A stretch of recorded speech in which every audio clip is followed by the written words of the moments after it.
What's up, guys? We're reacting to my 600-pound life most insane transformation reaction. Shout out to Dee Shanell. And by the way, do not click on her OnlyFans. This is not a sponsor for her fucking OnlyFans. So do not click on this, alright? Well, I should probably edit this out. To be honest, I should probably remove this. It's called My 600-Pound Life Most Insane Transformations. Definitely want to see this. I find this show very interesting. Really morbidly obese people are very interesting to me, because how did you get that large? Obviously from eating a lot, but it's like ain't much food in the world. Like, it's not that good. Like, how much are you eating in one sitting? Like, it's just wild, you know? So I just think it's really interesting. That's why I watch a few morbidly obese people on YouTube, honestly, and keep up with their journeys and see what's going on with them, because it's really fascinating. Anyway, let's see these people who had crazy transformations, though. Let's watch. These are the 5 craziest transformations from My 600-Pound Life. So let's begin by talking about the now infamous Casey King, who looks like a completely different person since appearing on the show. When Casey was first introduced in early 2019, he weighed in at over 700 pounds or 315 kilos while living an extremely sedentary lifestyle. A normal day for me, wake up around 12, figure out something I'm going to eat immediately. Think of a Discord mod, this is what exactly comes up to their mind. A guy who's obese, fat, and plays video game all day, and is a grown man.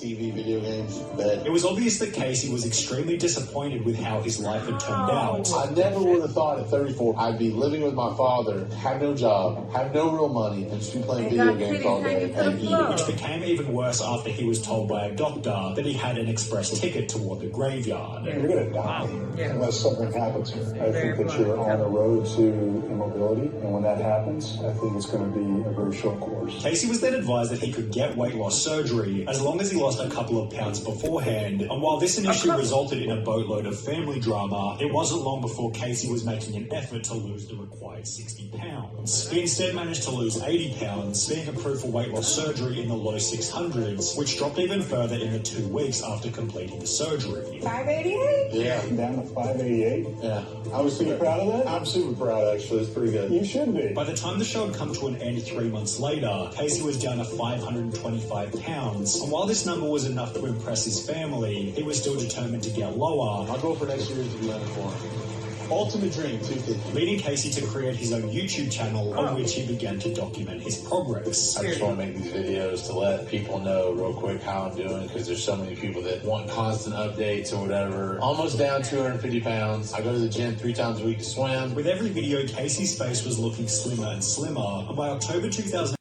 Did he say swim? No, hold on. Let's go back. People that want constant updates or whatever. Almost down 250 pounds. I go to the gym 3 times a week to swim. With every... How are you swimming, my boy? How are you swimming?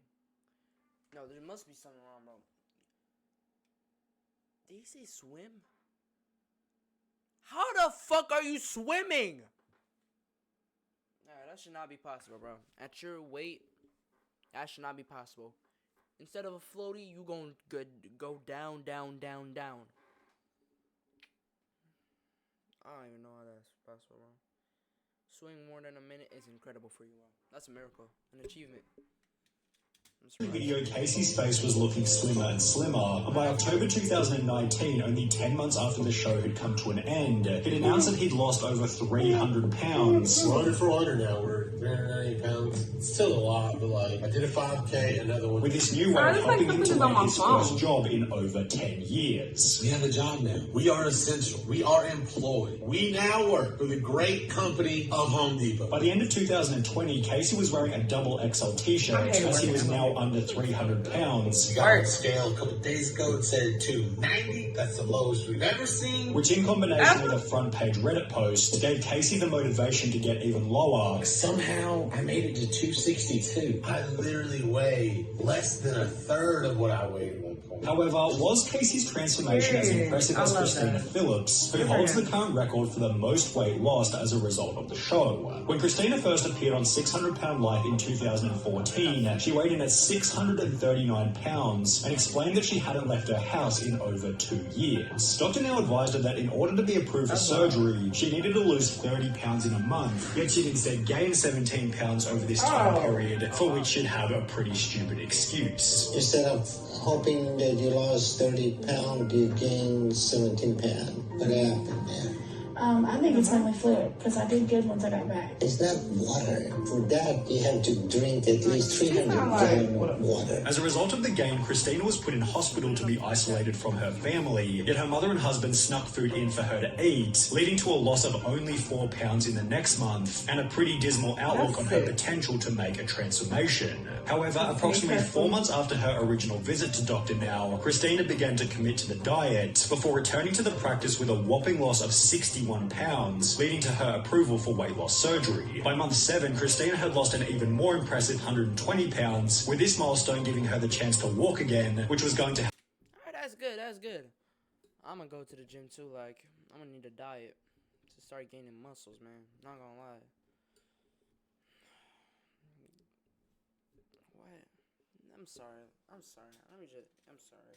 help dramatically with any future losses. By month 11, Christina was down to 470 pounds, at which point she'd be able to go clothes shopping, and by the time Christina hit 390, she was even driving herself to her own Dr. Now appointments. 390 pounds would mark the end of her appearance on the show, however, it didn't mark the end of her weight loss journey. To keep accountable while off camera, Christina created a Facebook page as well as an Instagram, posting photos such as this one only 12 months after her episode had come to an end. 4 months later, she posted another photo showing that she'd gotten down to a crazy 185 pounds or 83 kilos. And while this photo is over 8 years old now, Christina has managed to keep the weight off the entire time. Yet it was Diana who showed that another requirement for long-term weight loss is the acceptance that you are responsible for your own journey. Yes. When Diana weighed in at 620 pounds during her first appearance in 2017, she was so big that they had to call an ambulance just to get her into a hotel room. A major effect of my weight that I didn't really think about until I was on this road trip is Why the fuck is your pillow? Yo. I cannot look at this video and not see pills. Like, is she gonna fly through the window if you stop? She'll be too damn heavy, man. God damn, bro. That's just crazy, bro. Hotel room. a major effect of my weight that I didn't really think about until I was on this road trip is my inability Crazy. I was crazy once. They locked me in a room. A rubber room. A rubber room with rats. to get in and out of the van, much less the hotel. Yet she was simultaneously loved by the audience for her unusual level of honesty. She's one of the better people I've seen on this show. She knows her weight caused her serious health problems, and she only blames herself and not others. Diana's positive attitude helped her to accept Dr. Now's requirements for surgery. My expectation would be in 1 month, you should be able to lose at least 50 pounds. Wow. Okay.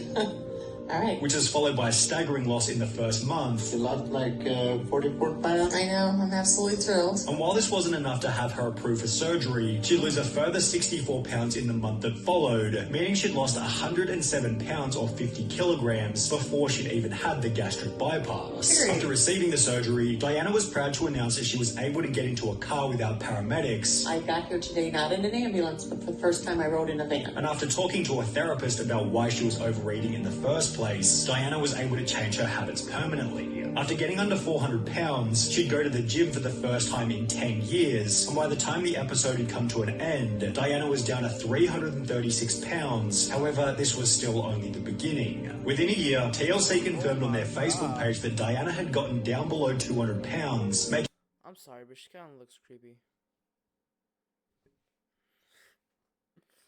Yo, it's just her eyes, bro. Cause when you're fat, you got When you're fat, you got like fat like here, like this. But nah, man, she's skinny. She looking at you like this, man. Yo, look. Yo.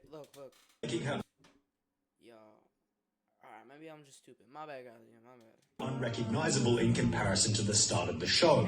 However, if we're talking about unrecognizable before and afters, then it's almost impossible to go past Justin McSwain. When Justin first appeared on 600 Pound Life at a weight of 687 pounds, he couldn't even bear to look himself in the mirror, yet he'd also state that the only time he felt relief from the stresses of life was when he was consuming food. So what I do to deal with that and make all that go away is I keep eating. It keeps all the pain and misery away. So I never really stop. It's the only way I can deal with it all. His depressing outlook on life led to the choice that he was going to make a change, yet Next time I'm going to McDonald's or someplace, I'm ordering a salad, bro.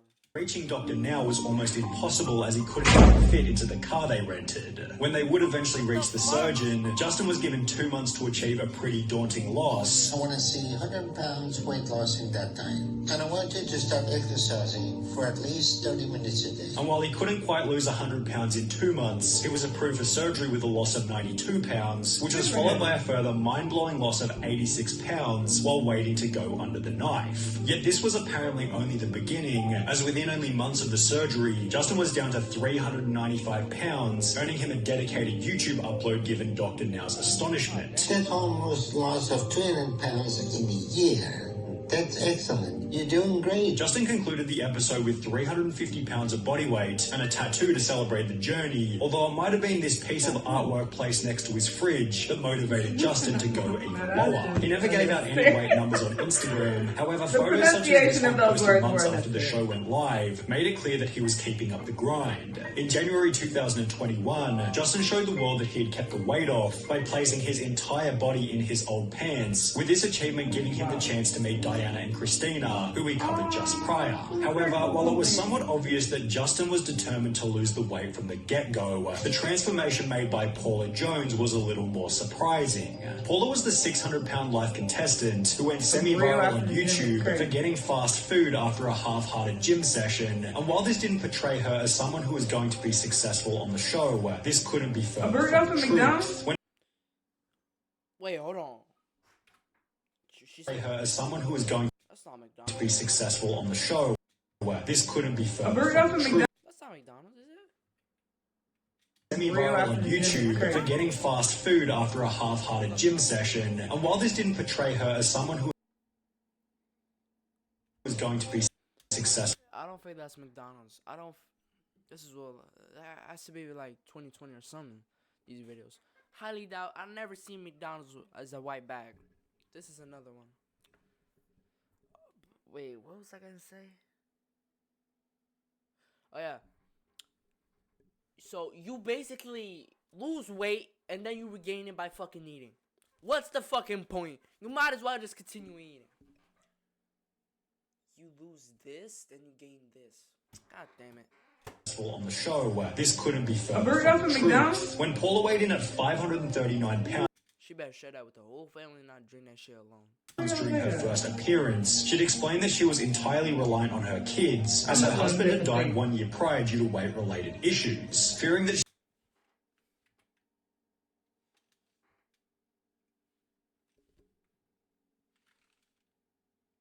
Alrighty, that's not your kid.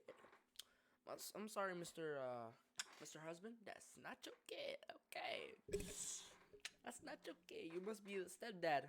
On her kids, as her husband had died 1 year prior due to weight-related issues. Fearing that she was headed for a similar future, Paula made the decision to see Dr. Now. However, instead of losing the needed 30 pounds for surgery approval, she'd instead gained 17 pounds, which was followed by nothing but poor excuses. I don't know exactly. I mean, I know my legs are filled up with fluid right now. However, after changing to a liquid diet and accepting the reality of her situation, Paula was able to lose 30 pounds and receive the surgery. However, even afterwards, her habits were far from ideal. Even after having weight loss surgery, there are still some things that I will indulge in. This, in combination with her infamous post-gym McDonald's burrito, led to a small loss of only 10 pounds in the month that followed her surgery. You only lost 10 pounds. What are you eating now? Mashed potatoes.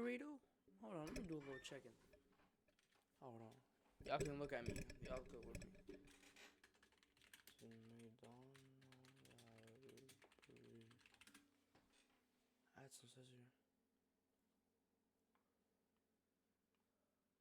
Yo, whoever fucking orders this shit in the morning, go to Taco Bell or Chipotle. If I ever catch you liking ordering this at McDonald's, a McDonald's sausage burrito combo meal, you're not only getting removed, you're getting banned from all fucking places.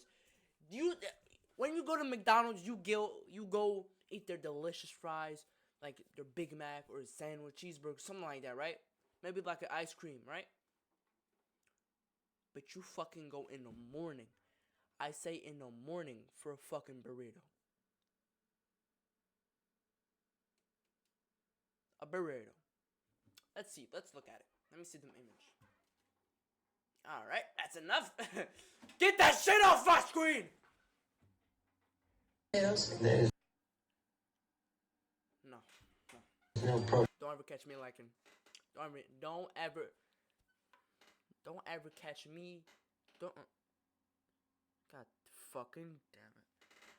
Don't ever let me catch you eat that shit or order that shit. Even if it's for somebody. I'm killing you and that person. Protein and mashed potato. No, there's not. Your weight loss has not been significant. However, apparently this conversation with Dr. Now wasn't much of a wake-up call. Of course, I just see Asians fat ass eating. I don't want to see that shit on my side. She'd returned to the practice the following month by instead gaining weight. Tara is a little bit concerned because she's not losing weight and she's telling me that she's almost eating nothing. Desperate to make a significant loss before the end of the show, Paula decided to meet with a therapist, after which it was obvious that something had shifted in her mindset. I don't think I'll be successful in losing weight if I don't deal with these inner emotions that have been buried. Within 3 months, Paula had gone into overdrive, losing an incredible 180 pounds while stating, I gotta say that right now my focus is probably better than it's ever been. and it's safe to say that this motivation continued long after the episode had come to an end. When Paula created an Instagram account 2 years after her appearance, she began to use the hashtag My200PoundLife on photos such as this one, explaining that she'd lost 2/3 of her body weight. Paula's progress gave her the chance to return to the show in a Where Are They Now segment, during which she explained that she now weighed less than her daughter and her habits had started. Yo, that's... Yo, bro. Whoever said... Yo, narrator. Yo, that's wild, bro. You didn't have to mention the daughter gang. Bro. You just said that the daughter's fatter than the mother, bro. What the fuck, man? Yo. Permanently over the long term. Well, you should maybe get the daughter on the show, not gonna lie. That's not good. So, what is her future, you know? That's kind of scary.